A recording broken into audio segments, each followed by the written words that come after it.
Assalamualaikum warahmatullahi wabarakatuh. Apa kabar Sobat Beyond Education semuanya? Semoga kita dalam keadaan yang sehat walafiat. Nah, teman-teman, pada kesempatan kali ini kita akan mengangkat sebuah topik lagi nih, yang hal ini baru saja terjadi dan ada korban jiwanya. Mungkin dari apa yang kita nanti perbincangkan, teman-teman dapat memetik manfaatnya nih. Karena podcast Beyond Education ini kita mencurahkan segala daya upaya kita untuk bisa mencerdaskan teman-teman semuanya. Apa nih Pak Afi yang ingin kita bahas pada kesempatan kali ini? Ya, baru-baru ini ada korban jiwa karena beliau ini shock gitu Pak ya. Jadi beliau ini shock karena anaknya meninggal akibat dibully. Tapi ada yang bilang bunuh diri, tapi semua rentetannya karena akibat bullying Pak. Akibat bullying, dia anaknya meninggal, terus orang tuanya ini nggak lama kemudian, sekitar 2 minggu kemudian, kesehatannya menurun dan terus sampai akhirnya meninggal. Gitu. Nah ini berarti ternyata shock atau kondisi jiwa yang terguncang, itu ternyata tidak hanya berdampak pada psikologis ya Pak, atau hanya kejiwaan saja, tapi juga kepada fisik.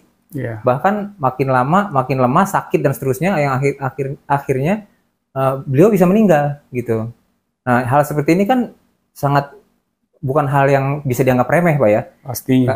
Karena ini sesuatu yang menurut saya seperti bom waktu atau hal yang cukup membahayakan gitu. Iya.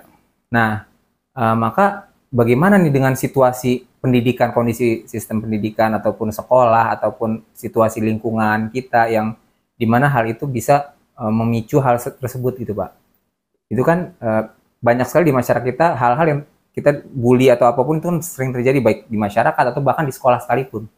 Oke. Gitu, Jadi gini Pak, ini kita bisa bahas dari dua sisi Pak ya.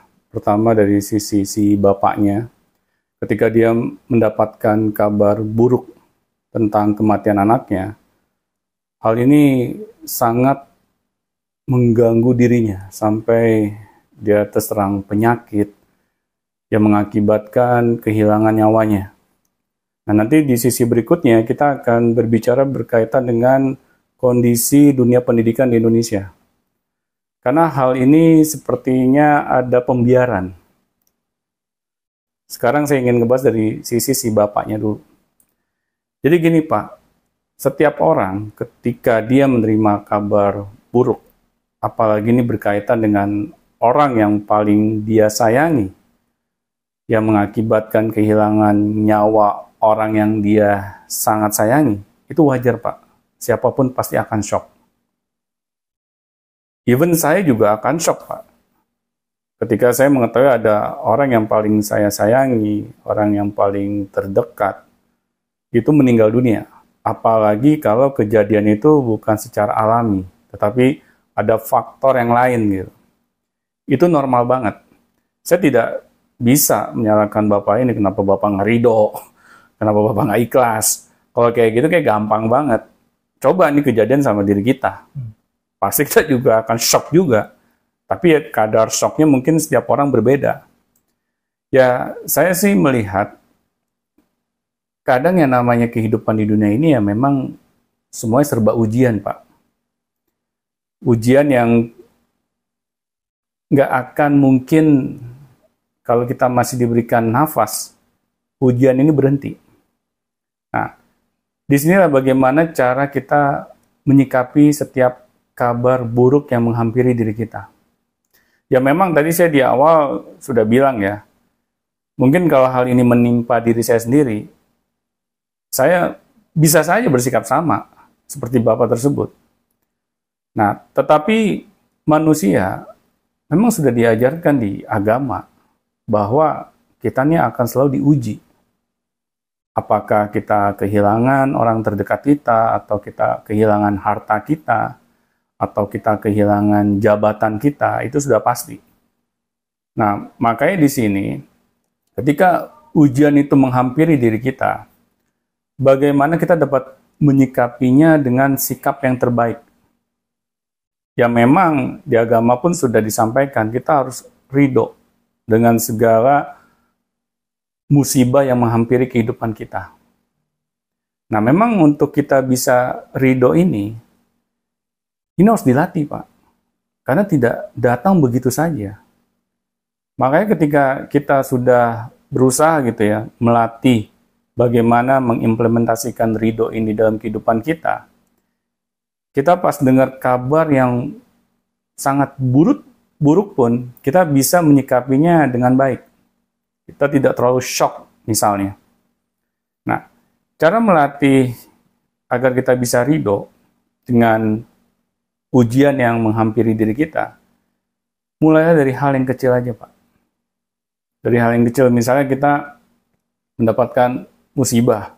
Nah, musibah ini mungkin nggak terlalu besar kadarnya. Tetapi kita dapat menyikapinya dengan ikhlas. Dengan cara ya, memang ini sudah menjadi takdir yang Tuhan berikan kepada saya. Karena kalau dari hal yang kecil saja kita sudah melatih keikhlasan kita, nanti ketika sesuatu yang besar menghampiri diri kita, kita sudah memiliki benteng yang kuat, Pak. Karena dari hal yang kecilnya kita nggak cepat misalnya berpikiran negatif. Karena kan banyak nih orang yang baru kehilangan sendal aja langsung maki-maki kiri kanan. Kita banyak menyalahkan pihak lain. Nah, itu cara yang memang kelihatannya wajar ya kalau kita kehilangan barang gitu. Apalagi itu barang yang merupakan barang kesayangan kita gitu.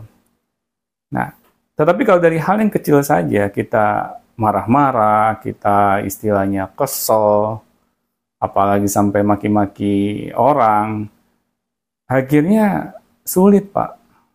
Ketika kita dihadapkan oleh musibah yang besar, terus kita bisa ridho secara otomatis. Kan dari hal yang kecil saja kita nggak bisa. Nah, di sini memang manusia itu ya harus mau melatih mentalnya. Karena nggak mungkin gitu, Tuhan menguji manusia itu di luar kemampuan si manusianya itu sendiri. Itu udah janji Tuhan loh. Nah, tetapi kadang kita ketika sudah diberikan ujian yang kecil saja, dan di agama sudah dianjurkan bahwa apapun yang terjadi dalam kehidupan kita, baik yang baik dan maupun yang buruk, itu sudah ditakdirkan oleh Tuhan jauh sebelum kehidupan ini diciptakan. Nah, makanya ketika hal yang kecil saja kita sudah bisa ikhlas, kita sudah bisa ridho. Kemudian ketika sesuatu yang besar mendatangi diri kita, apalagi kita kehilangan orang terdekat, kita bisa lebih menyikapinya secara elegan, Pak. Nah, di sini jadi memang kalau kita ingin ikhlas maupun ridho, harus kita latih, Pak, dari hal yang terkecil. Karena manusia ini bukan dari sananya tuh bisa menghadapi sesuatu yang tiba-tiba. Kita memang kesannya ini tiba-tiba nih kita mendapatkan kabar buruk gitu. Padahal enggak. Tuhan sudah melatih dari hal yang kecil sebelumnya. Nah, tetapi kitanya saja yang kurang aware. Nah, oleh karena itu ya mulai saat ini, latihlah diri kita gitu untuk menerima sesuatu yang di luar kendali kita, Pak. Karena kalau sesuatu yang di luar kendali kita kan kita sudah bisa pastikan. Bukan kita yang abai. Ya, tetapi memang ini sudah kehendak Tuhan. Tapi kalau misalnya kita punya barang, terus kehilangan akibat kita naruhnya sembarangan, jangan buru-buru ini ngomong takdir gitu. Kita harus ngaca dulu. Ini berarti sayanya yang lalai. Ya. Nah, itu di sisi yang pertama, Pak ya. Yang di sisi kedua, yang berkaitan dengan dunia pendidikan di Indonesia, ini sudah menjadi rahasia umum, Pak. Bahwa yang namanya pembulian, itu sudah menjadi tradisi gitu. Baik itu di dunia sekolah, di dunia kampus, itu sudah hal yang normal. Kadang juga para pengelola di dunia pendidikan ini ya, baik itu di sekolah maupun di kampus, mereka kayaknya sengaja membiarkan. Karena mereka pikir ini sudah tradisi, ngapain mesti dihapuskan. Jadi mereka ini semuanya sudah tahu, Pak. Saya yakin, nggak mungkin gitu seorang siswa atau seorang mahasiswa melakukan tindakan yang tidak terpuji ya kepada juniornya.